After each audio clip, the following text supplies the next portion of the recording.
Hello नमस्कार दोस्तों। आप सभी का हार्दिक स्वागत है आपके अपने चैनल में। तो आइए शुरू करते हैं आज का ये वीडियो, जिसमें हम जो 5 जनवरी 2019 को एग्ज़ाम हुआ है पीजीटी लेवल 3 का एग्ज़ाम हुआ है जो वो इस वीडियो में साइकोलॉजी पोर्शन इसका डिस्कस करेंगे। बाकी पोर्शन की भी मैं आंसर की बनाऊंगा, उसके लिए अभी बस चैनल को सब्सक्राइब कर लीजिए और बेल आइकन को दबा दीजिए ताकि नई आंसर की का वीडियो डालें नोटिफिकेशन आप तक पहुंच सके। तो दोस्तों, ये साइकोलॉजी आई थी जो लेवल बढ़िया था, जिस बच्चे ने तैयारी की थी उसके इस साइकोलॉजी पोर्शन में 20 से 25 के बीच में स्कोर आसानी से हो रहा था। 5-4 क्वेश्चन थोड़े डिफिकल्ट टाइप थे, बाकी बिल्कुल ठीक ठाक लेवल था। जिस बच्चे ने तैयारी की थी अच्छा पेपर गया होगा उसका, और आशा करता हूँ कि आपका पेपर अच्छा ही गया होगा और आप पासिंग स्कोर क्वालिफाई कर चुके होंगे। तो आइए देखते हैं क्या क्या आंसर है साइकोलॉजी पोर्शन के। पहला ही है, नकारात्मक पुनर्वन एवं दंड में क्या संबंध है। तो दोनों किसी अनुक्रिया को कमजोर करते हैं। तो मैं बता देता हूँ कि जैसे नकारात्मक पुनर्वन क्या होता है, किसी अनुक्रिया को हटाने के लिए दिया जाता है, और दंड दंड भी किसी अनुक्रिया को हटाने के लिए दिया जाता है। तो दोनों क्या करते हैं, किसी अनुक्रिया को कमजोर करते हैं। तो दोस्तों, आप मतलब कमेंट मत कीजिए गलत, जैसे आपने आंसर गलत बता दिए सर, लेकिन ये कंट्रोवर्सी सब्जेक्ट है साइकोलॉजी। इसमें आप मान के चलिए 30 में से 1-2 क्वेश्चन में गलत भी बता दूं तो आप ज़्यादा वो परेशान मत होइए। आपको यदि लगता है कि मेरा आंसर ठीक है, तो ये मैं पक्की गारंटी देता हूँ कि 1-2 क्वेश्चन ही डिफरेंट मिलेगा जो फाइनल आंसर की आएगी, उससे ज़्यादा क्वेश्चन आपको वेरिएशन नहीं मिलेगी। 2 क्वेश्चन मैक्सिमम 3 हो सकते हैं, उससे ज़्यादा वेरिएशन नहीं मिलेगी। मैंने सभी डीप स्टडी करके या क्रॉस चेक करके नेट से और बुक से तभी आंसर की बनाई है ये, वैसे नहीं बनाई मैंने। ठीक है, तो देखते हैं नेक्स्ट क्वेश्चन। पुरस्कार के संबंध में निम्नलिखित में से कौन सा कथन सही नहीं है। तो पुरस्कार क्या है? पुरस्कार ये होता है वांछनीय व्यवहार में वृद्धि करता है। यह है एक रिश्वत का प्रकार। तो रिश्वत का प्रकार नहीं होता, यह बच्चे को अनुक्रिया को दृढ़ करने के लिए एक मतलब प्लीजेंट स्टिमुलस होता है। ये सभी सही है, पहला इसमें से गलत है। आगे है थर्ड क्वेश्चन, निम्नलिखित में से कौन सा स्थिर अंतराल पुनर्मन का उदाहरण नहीं है। तो एक व्यस्त नंबर डायल करना, ये जैसे स्थिर स्थिर होता है, मतलब जो फिक्स्ड इंटरवल के बाद दिया जाए, आप भी समझ सकते हैं इनसे। व्यस्त नंबर डायल करना फिक्स्ड इंटरवल के बाद मतलब नहीं करते हम उसको, मतलब मन चाहे अवधि पर हम डायल कर सकते हैं इसमें। बाकी स्थिर अंतराल पुनर्मन के उदाहरण हैं बाकी तीनों। आगे चौथा, निम्नांकित में से कौन सा किशोरावस्था के अपरिपक्व चिंतन का उदाहरण नहीं है, जैसा कि एल्किंड द्वारा बताया गया। तो किशोरावस्था में क्या होता है कि बच्चा आइडियलिज्म व्यवहार प्रदर्शित नहीं करता, उसमें वाद विवाद की प्रवृत्ति होती है, आग्राहिता और ये विशिष्टता की प्रवृत्ति, ये सभी पाई जाती हैं। आइडियल व्यवहार प्रस्तुत नहीं करता बच्चा, क्योंकि वो अपनी मैं में रहता है। किशोरावस्था में बच्चा आदर्श व्यवहार प्रस्तुत नहीं करता, वो खुद के विचारों को ज़्यादा बढ़िया मानता है या खुद के विचारों को महत्व ज़्यादा देता है। माता पिता के साथ भी उसमें मतभेद भेद पाए जाते हैं इस अवस्था में। आगे है पांचवा क्वेश्चन, मॉडलिंग। तो मॉडलिंग होती है जो एक प्रभावी शिक्षण युक्ति है। किसके लिए मॉडलिंग? जैसे मॉडलिंग में क्या था कि निरीक्षणात्मक अधिगम, निरीक्षण के द्वारा बच्चे ज़्यादा सीखते हैं। तो जो जिन बच्चों में की बौद्धिक अक्षमता युक्त बच्चे, मतलब बौद्धिक अक्षमता बौद्धिक रूप से मतलब ज़्यादा सीख नहीं पाए हैं वो बच्चे, उनको सिखाने के लिए मॉडलिंग का प्रयोग किया जाता है। जैसे ये लर्निंग डिसेबिलिटी से अभी आप थोड़ा कन्फ्यूज हो जाएंगे, लेकिन लर्निंग डिसेबिलिटीज वाले बच्चों में किसी विशेष विधि द्वारा पढ़ाया जाता है, न कि मॉडलिंग द्वारा उन्हें। आगे हैं, थोर्नडाइक द्वारा दिए गए प्रयास एवं त्रुटि का सिद्धांत का नियम पुनर्बलन की संकल्पना के समतुल्य है। तो ये मैंने वीडियो बनाया भी था, हमारे चैनल पर उपलब्ध भी है ये वीडियो। प्रभाव का नियम है जो थोर्नडाइक के प्रयास और त्रुटि के नियम से रिलेट करता है, तो इसे प्रभाव का नियम भी कहा जाता है, प्रयास व त्रुटि के नियम को। तो दोस्तों, मैं बताता हूँ कि ये चैनल आपके लिए बहुत ही महत्वपूर्ण है, क्योंकि इस चैनल पर आप जैसे टीचिंग साइकोलॉजी की वीडियो भी हमारे चैनल पर उपलब्ध है, सभी टीचिंग मेथड और पेडागोजी की वीडियो जैसे mid day meal, NCF 2005, RT act 2001, सभी की वीडियो हमारे चैनल पर उपलब्ध हैं। और साथ में हिंदी इंग्लिश मैथ रीजनिंग और ईवीएस की वीडियो हमारे चैनल पर प्रोवाइड कर रहे हैं हम। ईवीएस की काफ़ी संख्या में वीडियो उपलब्ध है। तो ये चैनल आप सब्सक्राइब कर लीजिए, किसी भी स्पेशली टीचर एग्जाम के लिए महत्वपूर्ण है, और अदर कम्पिटिटिव एग्जाम के लिए भी जैसे हिंदी, इंग्लिश, मैथ, रीजनिंग आते हैं वो भी कवर करवा रहे हैं हम। तो ये चैनल आपके लिए बहुत ही महत्वपूर्ण है। दोस्तों, यदि वीडियो पसंद आ रहा तो लाइक कर दीजिए और चैनल को सब्सक्राइब कर दीजिए अभी, और आपके दोस्तों ने भी एग्जाम दिया हो तो उसमें ये वीडियो शेयर कर दीजिएगा ताकि वो अपने स्कोर मैच कर सके कितना बन रहा है। आगे है, युवा किशोरों की यह मान्यता है कि वे पूर्णतः किसी अन्य व्यक्ति से भिन्न है को माना जाता है। क्या माना जाता है? व्यक्तिगत, मिथक, काल्पनिक दर्शक। तो क्या होता है कि वो अन्य से भिन्न क्यों मानते हैं? उसमें क्या होता है कि व्यक्तिगत मिथक, पर्सनल फैबल, स्वयं के बारे में उनके अंदर धारणाएं होती हैं, उसी कारण व्यक्तिगत मिथक भावनाएं पाई जाती हैं उसके अंदर। आगे है, यदि एक क्रिया की आवृत्ति किसी दूसरी क्रिया कार्य से अधिक है तो पहली क्रिया का उपयोग दूसरी क्रिया जिसकी आवृत्ति कम है, तो ये बता देता हूँ कि ये क्या है कि प्रीमैक का सिद्धांत यही बतलाता है कि हमें ये दिया हुआ है इस टेक्स्ट में, ये प्रीमैक का सिद्धांत हमें बताता है। ये नेट से भी चेक किया था मैंने, बिल्कुल प्रीमैक का सिद्धांत ही है ये। आगे है 9th क्वेश्चन, निम्नांकित में से कौन सा कथन पियाजे के संज्ञानात्मक विकास के सिद्धांत के संदर्भ में सही नहीं है? तो कौन सा सही नहीं है? तो 9th का ये पहला ही ऑप्शन सही नहीं है, क्योंकि विकास एक सतत प्रक्रिया माना है।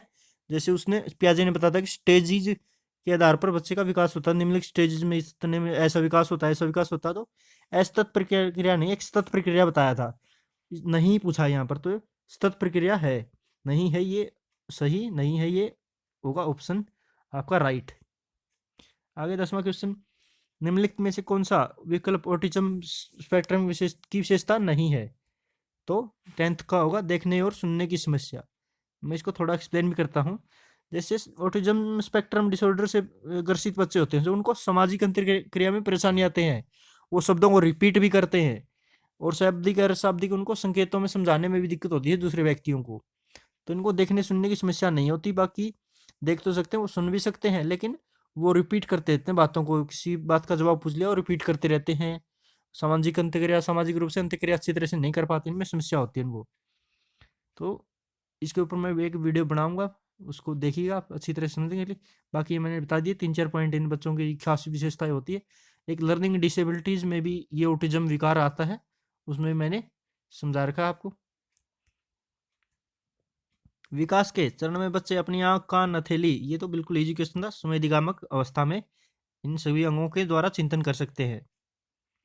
आगे 12वां, निम्नांकित में से कौन सी संकल्पना सुप्रसिद्ध बोबडोल प्रयोग से संबंधित है? बोबडोल प्रयोग से कौन संबंधित है?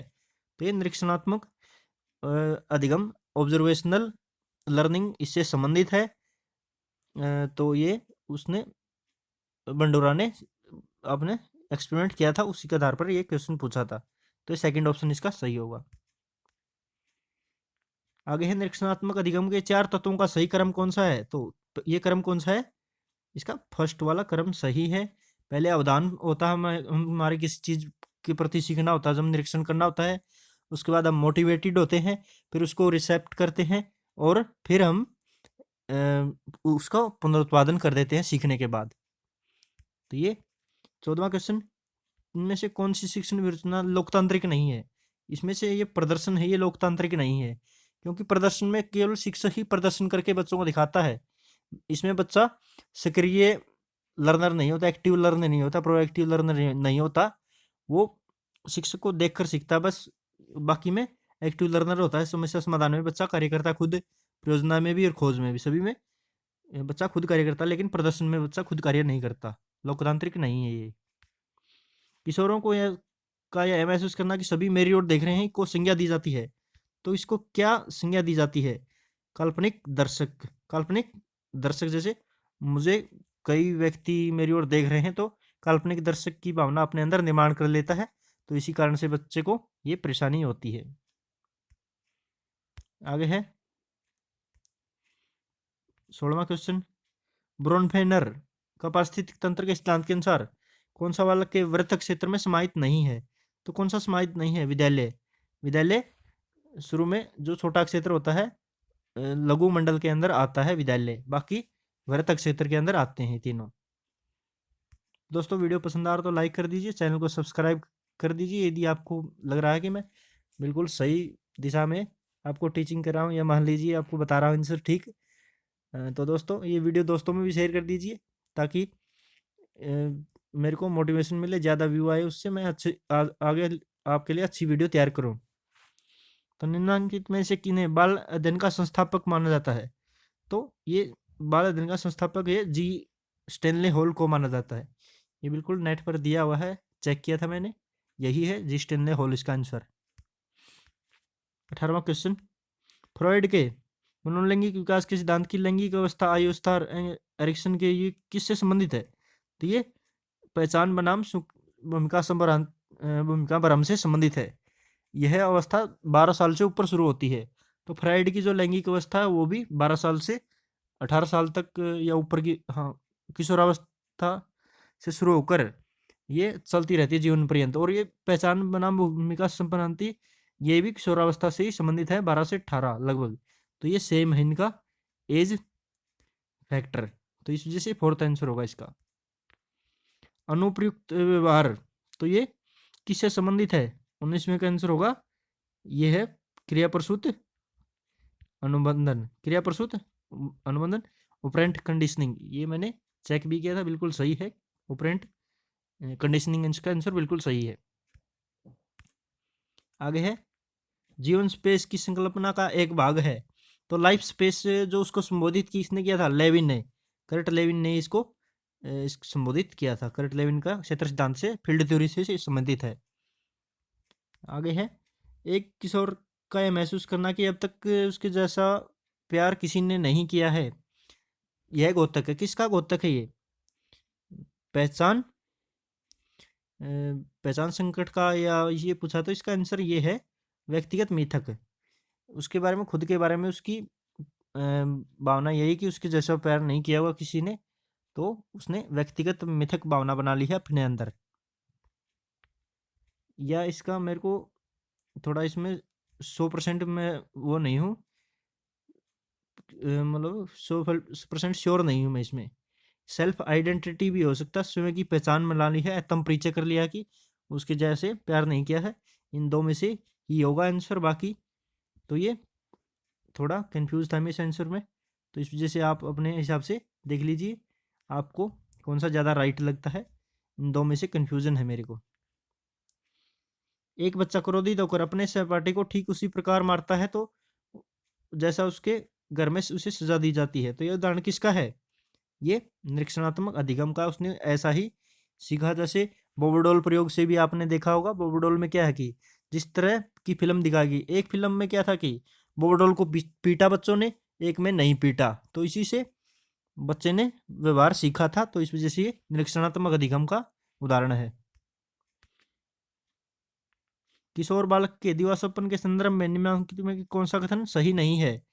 तो इसमें से थर्ड वाला है, ये शारीरिक क्रिया नहीं है। ये दिवास्वप्न होता है जो मानसिक क्रिया होती है ज्यादा, शारीरिक क्रिया ज्यादा है दिया हुआ है, इस वजह से गलत है। सृजनात्मकता का निवास सिद्धांत दिया गया किसके द्वारा दिया गया? तो ये दिया गया था स्टर्नबर्ग और लोबार्ट के द्वारा। स्टर्नबर्ग और लोबार्ट के द्वारा। 24वें का आंसर है थर्ड। आगे है, मस्तिष्क के प्रीफ्रंटल कॉर्टेक्स द्वारा इनमें से कौन सा कार्य नियंत्रित नहीं होता? तो ये इसमें से शारीरिक परिचालन नियंत्रित नहीं होता। ब्लूम के वर्गीकरण के अनुसार निम्न में कौन सा संज्ञानात्मक क्षेत्र का उपक्षेत्र नहीं है? तो इसका कौन सा उपक्षेत्र नहीं है? अनुक्रिया। उच्च बुद्धि का निम्नलिखित में से कौन सा संकेतक सर्वोत्तम है?